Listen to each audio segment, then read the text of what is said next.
You're watching once again a YouTube video presentation of the University of Wyoming Center on Aging. I'm Scott Veach. I'm your host, and on this program we'll be discussing topics of interest for caregivers of loved ones with dementia. We hope that you will subscribe to the channel and you'll hit that thumbs up like button. Both of those actions help the channel to grow and allow us to reach more people. And if you'll tap that notification bell, you'll be alerted each time we upload a new program. And now, this is Once Again. My guest today is Dr. Kyle Page. He has a doctorate in psychology with an emphasis on aging and mental health from the University of North Texas. He specializes in geriatric mental health, and I can vouch that he is passionate about improving the care of older adults. Thanks so much for being with us today. We actually met about a year ago. We did one of these programs, one of the first ones that we recorded. You and I met and spoke in person at the Rocky Mountain Alzheimer's Summit in Cheyenne, Wyoming, and I think that was back in May of 2022, if I remember correctly. So it's nice to have you back on again and be able to continue the discussion that we had at that time. You spoke to our group, Wyoming Dementia Together, twice recently, once in July of 2023, and then once in September, in August of 2023. And it was such a good talk that we want to continue that discussion. And one of the things that you mentioned, most people living with dementia will experience some kind of behavior change. And I thought that was interesting because there is so much in caring for someone with dementia, so much that is fluid. There aren't very many things we can count on, but apparently we can count on some kind of behavior change. Is that accurate? It is accurate, and some of it might depend on how you want to define kind of what behavior is and what behavior change is. But big picture, we talk a lot about how the brain changes, perhaps how the body changes, and maybe not so much about how behaviorally, how we feel and how we interact with others also changes quite often. You said too that this can vary by the type of dementia and can look different for each individual. So the changes might be different for someone with Alzheimer's or vascular dementia or Lewy body. Would you explain that too? Yeah, I know one thing that you'll hear quite a bit when anyone talks about dementia is that no two people are always going to be the same. There's a lot of differences that we always need to be mindful of. But when we're thinking of behaviors, sometimes how behavior changes is part of how we make the diagnosis. So, for example, there's a group of dementias called frontotemporal dementia. And there's various kinds of that, which we won't get into, but there's a kind that very much changes your behavior, how you say things or what you do or don't say, how you interact with other people. And it's those early behavior changes before any memory trouble shows up that is so important for making that kind of diagnosis. So you actually might see that someone doesn't have that filter anymore when they're talking, and they say things that they historically never really said out loud. And that's a kind of behavior change that we might see. And it's a very different picture than with Alzheimer's disease. A lot of times with Alzheimer's disease, some of the early changes you see is they might get a bit more suspicious or paranoid about kind of who's outside, what kind of medicine you're giving someone or giving to them. And it's a different type of behavior change compared to some other ones. When Another we, very yeah. no, please go ahead. Oh, I was going to say, because you mentioned Lewy bodies, it's another very common one where we see behavior change, perhaps more so before you start seeing memory concerns that most of us know to think about with dementia. With Lewy bodies, they might actually see things that are not there. They might hallucinate people, animals in the room. And that might be the initial change you see as the family member that takes you into the doctor to kind of get a checkup. When we see some of these changes, can that be an early indication of which type of dementia we may be dealing with? Yeah, I would say at the very beginning, if you're noticing someone you love or someone who's a friend, someone you support is having changes where they don't seem to be acting like themselves, we always want to start with kind of a medical workup because there are many medical reasons why that could also be happening. Infections, for example, medication side effects.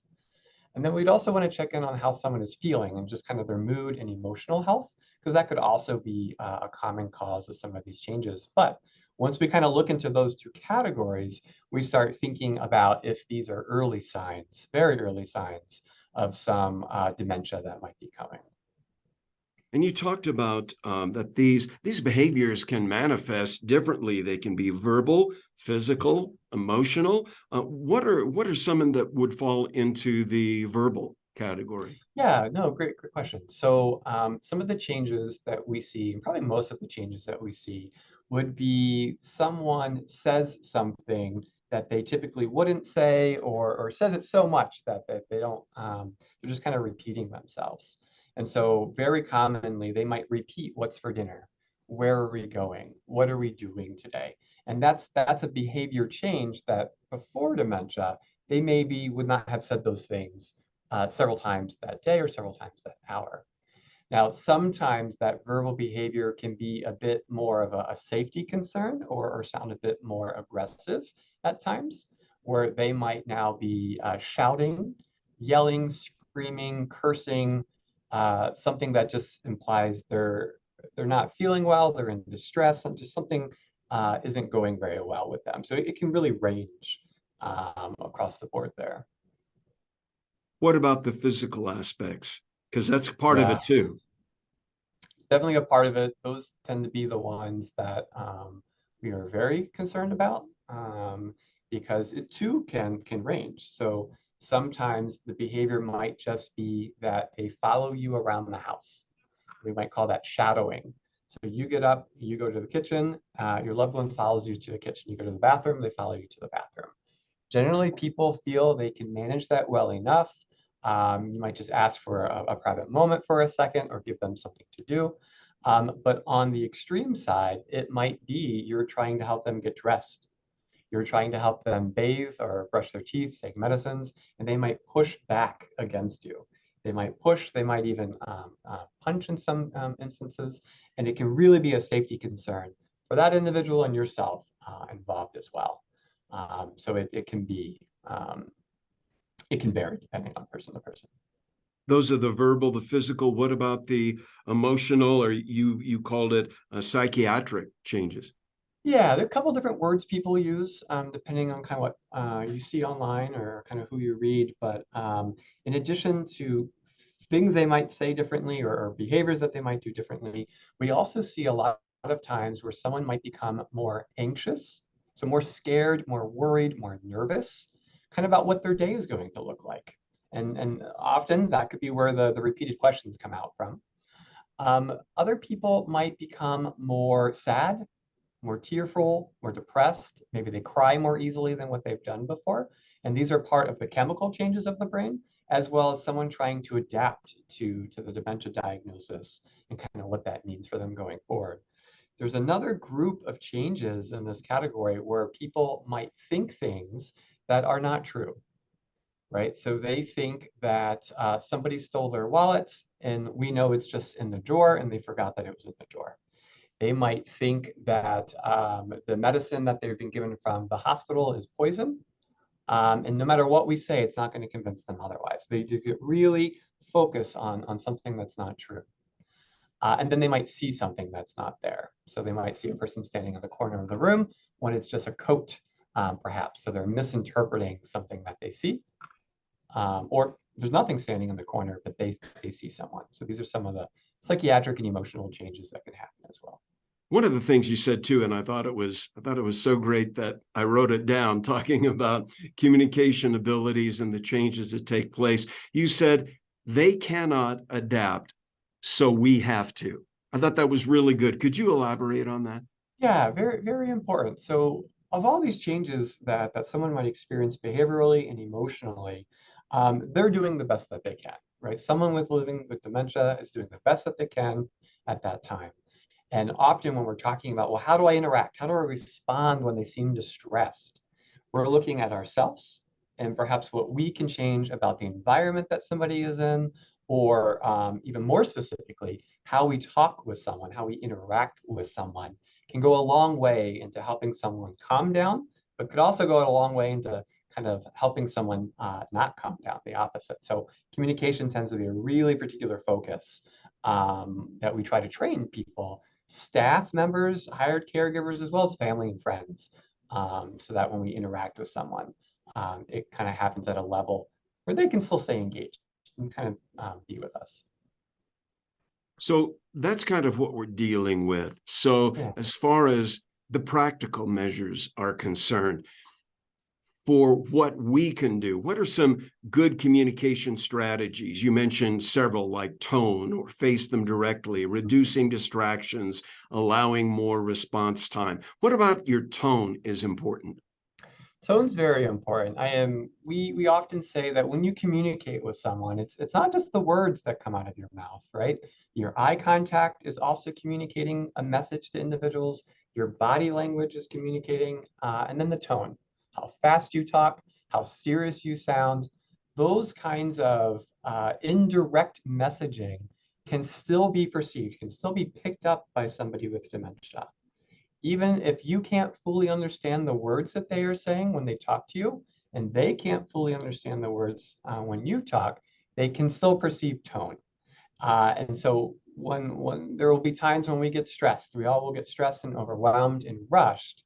And sometimes we don't mean it, but our tone will communicate something to that individual with dementia that they still pick up on and that they still might respond to, even though everyone's trying to do the best that they can in the situation. You said it's important to face them directly, to be in their line of sight. Yeah, it's part of the brain changes that are happening. You quickly, just us sitting here talking to each other, my brain is already picking up without me having to think about it, that I'm looking at a face. I'm looking at a person who's smiling, and it's picking up these messages that you're here to have a friendly, kind of helpful conversation with me. And so when someone has dementia, and particularly over the years, as several years go by, we really try to encourage people as much as possible to kind of be right in front of someone. I mean, not right in front, but you want to be in their view when you're talking to them. That gives the brain the best chance to know that there's a person here. You're looking at me. You want something from me. I'm going to listen to you the best that I can. It takes us less than a second to do that, but someone with dementia, it takes seconds. And in terms of dementia time, that's a long time that the brain needs to orient itself to what's happening. And so that is part of the brain science behind why we would encourage someone to be in the front, not talking from back behind them or off to the side. It also helps the ears a little bit better too. Right. And also, you touched on it briefly, is that it takes them longer to respond. I mean, we have to cut them a little more slack, give them a little more time. Yeah, and again, we measure it in seconds, which doesn't sound very long, but it is a very long time. And so classic example that we run into is you might ask someone to kind of time to wake up, let's get out of bed, let's get dressed, get breakfast, and go to that doctor's appointment. You know, it's in an hour, we got to get going.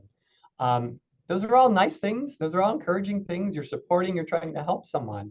But those were like 5 different messages that you just gave to the brain, and they're still thinking about the very first thing that you said. They're still trying to make it kind of work its way through the brain to know what to respond. So we try to talk about breaking the message down into smaller chunks, smaller steps. Let that interaction happen, and then kind of continue on with whatever else you're asking them to do. And then as the illness progresses, Mhm.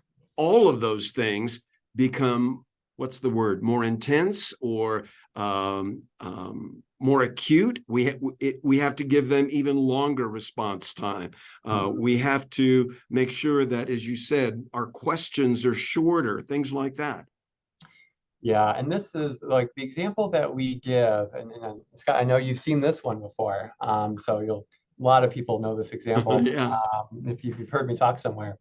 But we find that if we picture on a piece of paper that we write down every single vocabulary word you know, right? And let's just pretend for this purpose, it fits on this piece of paper. right? Some people are going to need lots of paper because they're really good at words and they have a word of the day calendar, or they speak multiple languages. Mm-hmm. Other people not so much, and that's okay. But this word list lives inside your brain, up there, just kind of waiting for you to kind of talk and use what you need from it. One of the very fascinating things about the brain is that your vocabulary list actually gets larger year after year, all the way up until like your 70s, where a lot of other brain abilities perhaps subtly start declining a little bit, or at least it takes more time and energy. This one gets better.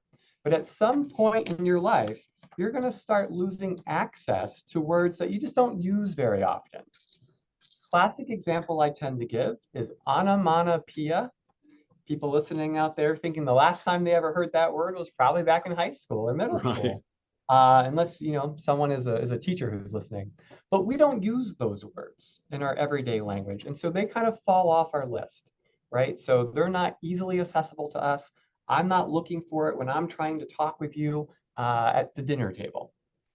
But as something like dementia sets in, and we'll use Alzheimer's, for example, one of the more common dementias, Alzheimer's has a very specific way in which it not only affects your ability to make a memory, but it's going to start spreading to this language part of your brain.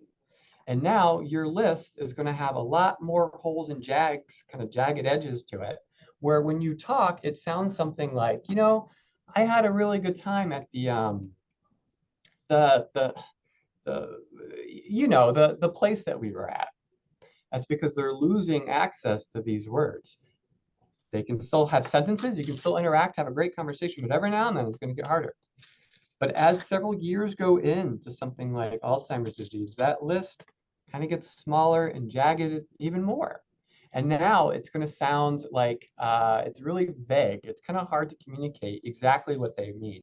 And so they might say something along the lines of like, it was really good. Yeah, really nice. Yeah, right? Because what's left are some of these more basic foundational words that we've kind of used throughout life. And towards the end of the disease state, it's going to be a very small list. So when they're trying to tell you that I'm hungry, I'm tired, I'm scared, or I love you, right? This is the size of the list that they're trying to pull words from. And so a lot of times when they're communicating with us, they might not say the word that they truly want to say, and it might come out as a behavior instead. So a lot of times we talk about behavior as communication because the list is much smaller. Now, this is important for us as family, as friends, as caregivers, because if we start talking with someone, asking them to do something, like to get up to get dressed, or for this doctor's appointment we got, if I use words that aren't on this list, it's going to be very hard for them to understand my message. It's going to take longer for the brain to search around. He said appointment. Do I know appointment? And it starts searching all around the brain. And if it doesn't find it, the message isn't going to make very good sense to them. And so this is, as you were speaking to earlier, that adaptation is very important. As we start spending years with someone with Alzheimer's, for example, we have to keep adapting because their list keeps adapting. It's very important to how we still interact with someone with dementia. That's such a great visual, and I think it really goes a long way toward helping us understand exactly what the dementia patient is dealing with. There is so much to cover. It's like we've only covered half of it, but that's a good thing because this is only part one. We're going to be coming back with part two, and we invite you to stay with us for that program, and that will be posted in a couple of weeks. Our guest is Dr. Kyle Page. He has a doctorate in psychology with an emphasis on aging and mental health from the University of North Texas. He specializes in geriatric mental health, and as you can tell, he's passionate about improving the care of older adults. That's going to wrap it up for part one, and we will be back with part two for you on our next program. You've been watching once again a YouTube video presentation of the University of Wyoming Center on Aging. We hope if you haven't done so already that you'll subscribe to the channel and hit that thumbs up like button. Both of those actions help the channel to grow and allow us to reach more people. And if you'll tap that notification bell, you'll be alerted each time we upload a new video. Thanks so much for being with us. I'm Scott Veach. We'll see you again next time.